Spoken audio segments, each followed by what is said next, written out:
Hello friends, আজকে আমি এনেছি জলপাই। এই উইন্টারে অনেক জলপাই উঠেছে, তাই জলপাই দিয়ে একটা আচার বানাবো। আচার বলবো না, চাটনি বলবো। চাটনি বানাবো, তো আপনারা দেখতে থাকুন কিরম করে বানাচ্ছি। প্রথমে পরিষ্কার জলপাই নেবেন।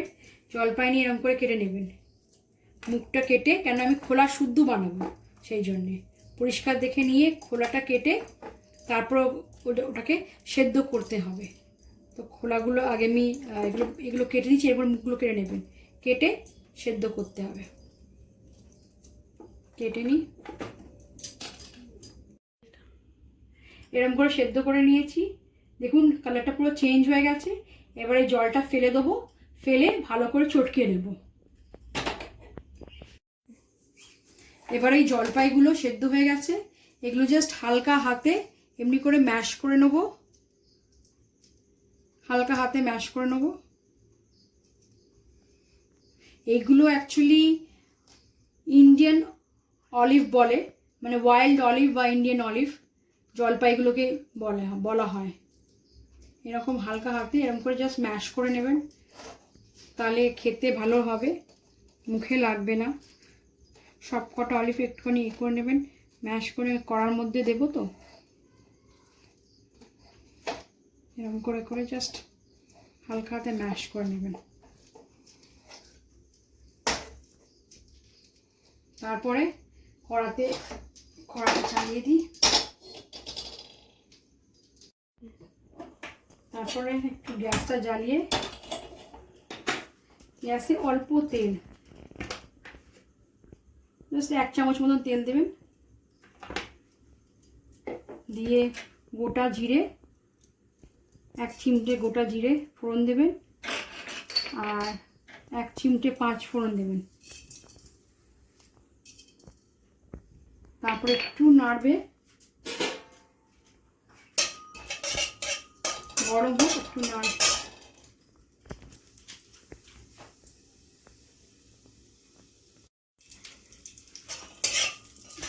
এবার একটু নাড়বেন, গরম হয়ে গেছে। এবার এই অলিভগুলো দিয়ে দেবো, মানে জলপাই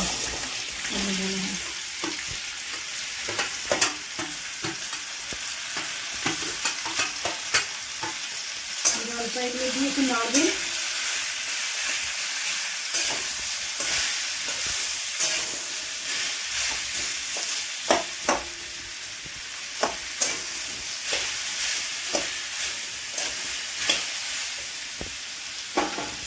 এর মধ্যে গুড় দিয়ে দেবেন।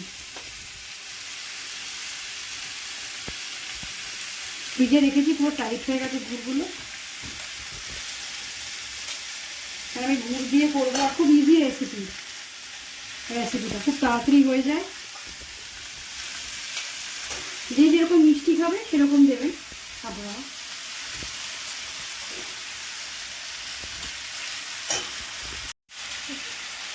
4 চামচ গুড় দিলাম। এবার একটু নাড়তে হবে, গ্যাসটা একদম কমিয়ে দেবেন।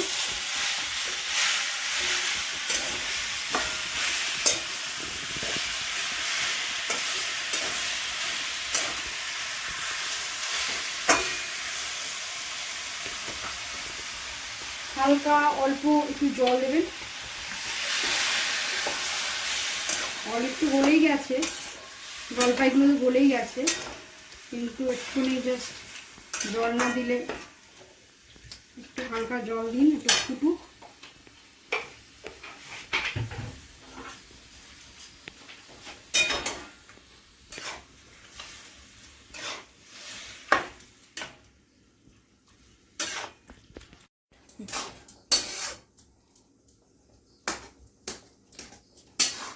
যেগুলো একটু গোটা গোটা সেখানে খুন্তি দিয়ে নেড়ে নিলেই হয়ে যাবে। এই খুন্তি দিয়ে নেড়ে নিলেই নরম হয়ে যাচ্ছে, যেগুলো গোটা গোটা রয়েছে। এবার এর মধ্যে দিতে হবে একটুখানি হলুদ, একটুখানি কাশ্মীরি লাল দেবেন, যাতে কালারটা হয় বলে কাশ্মীরি লাল দিয়ে দিলেন, আর জিরে গুঁড়ো।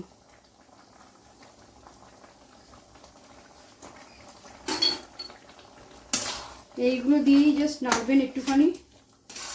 নাড়ার পর দেখুন কালারটা কীরকম হয়ে গেল কাশ্মীর লাল আর ওগুলো দেওয়ার পর। এবার 5 ফোড়ন, লাস্ট হচ্ছে 5 ফোড়ন। এগুলো যেগুলো মনে হচ্ছে একটু গোটা সেগুলো কেটে ভেঙে দেবেন জাস্ট। এটাই হচ্ছে মেন মশলা 5 ফোড়ন। 5 ফোড়নটা 2 চামচ দিয়ে দেবেন।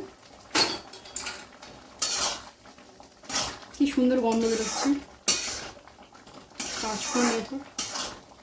এবার একটু নাড়তে হবে, নেড়ে নেড়ে নাড়বেন, নাড়ার পর দেবেন শুকিয়ে যাচ্ছে, একটু জলটা জাস্ট শুকিয়ে যাক, বাস জলপাই রেডি। এবার আমার জলপাই চাটনি পুরো রেডি, পুরো শুকিয়ে গেছে। এই অবস্থাতেই আমি নামিয়ে দিচ্ছি, গ্যাস অফ করে দিলাম। এবার রেডি টু সার্ভ।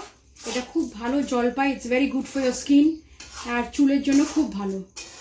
জলপাই চাটনিটা আপনারা যে কেউ করতে পারবেন, খুব ভালো হবে আর খুব ইজি প্রসেস। আপনারা দেখলেন কি করে বানালো, ওরকম করে বানিয়ে সকলকে খাওয়ান, খুব ভালো আর এনজয় করবে সকলে, খুব টেস্টি হয় খেতে। এই জলপাইয়ের চাটনিটা রেডি হয়ে গেছে, ঢেলে দিলাম পাত্রতে, বাটিতে, রেডি টু সার্ভ। কি সুন্দর দেখতে হয়েছে না, খেতেও দুর্দান্ত হয়েছে। আপনারা প্লিজ বানাবেন আর করে খাবেন, আর কমেন্টসে প্লিজ লিখবেন কেমন হয়েছে আমার জলপাইটা রেসিপিটা কেমন হয়েছে প্লিজ বলবেন কমেন্টে কেমন হয়েছে। আর লাইক শেয়ার করতে ভুলবেন না।